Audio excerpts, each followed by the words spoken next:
We found Dylan had a hearing loss when he was a newborn. So when we had the newborn screening test, he failed that. And after several tests with children's rehab, we found out that he had a severe hearing loss.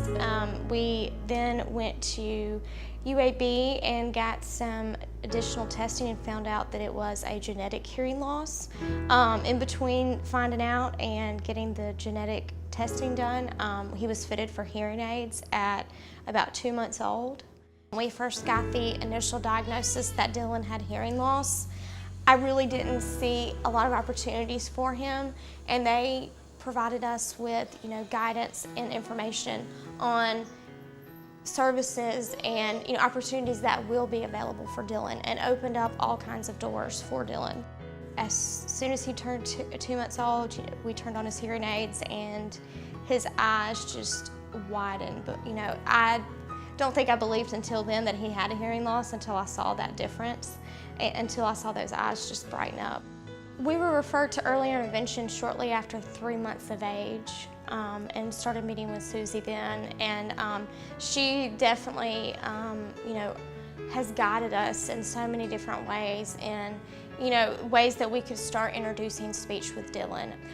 They even provided us with some sign language classes, so that helped us, in the early stages when we were facilitating communication with Dylan. That I can't even imagine where we'd be without children's rehab and early intervention.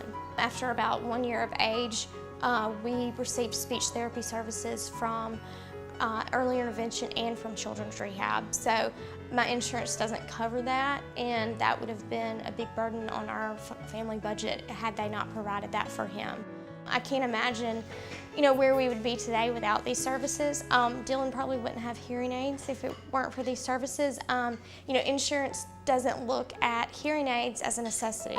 So I think that's something that's major. I mean, I have great insurance, but it's not looked at as a necessity. Dylan's life wouldn't be anywhere the same that it is now.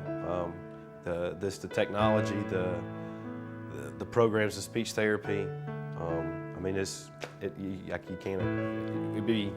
His life would be completely different without. I feel like we definitely turned a corner shortly before his first birthday, where he understood that, he could hear with his hearing aids in. So that was a tough time for us, but they definitely helped us out with that. It kind of makes me emotional just thinking about where we would be, because I honestly don't know. I don't know that Dylan would have the support that he needs, from us as parents and from, his family. ADRS has really changed our lives. It's given Dylan the opportunity to develop speech and live a life as normal as possible. I feel like Dylan can do anything now, whereas before I was very doubtful and didn't know where to turn, and they definitely, pointed us in the right direction and guided us in the right direction. Our experience as a family has been wonderful with Alabama Department of Rehabilitation Services. So I can't imagine, like I've said before, where we would be without these services. They have helped us shape Dylan into the child that he is today. Dylan's a typical little boy. He likes to ride on an Articad. He has little power wheels. He likes to use the iPad. That's helped a lot on sign language. The apps that are out there are endless.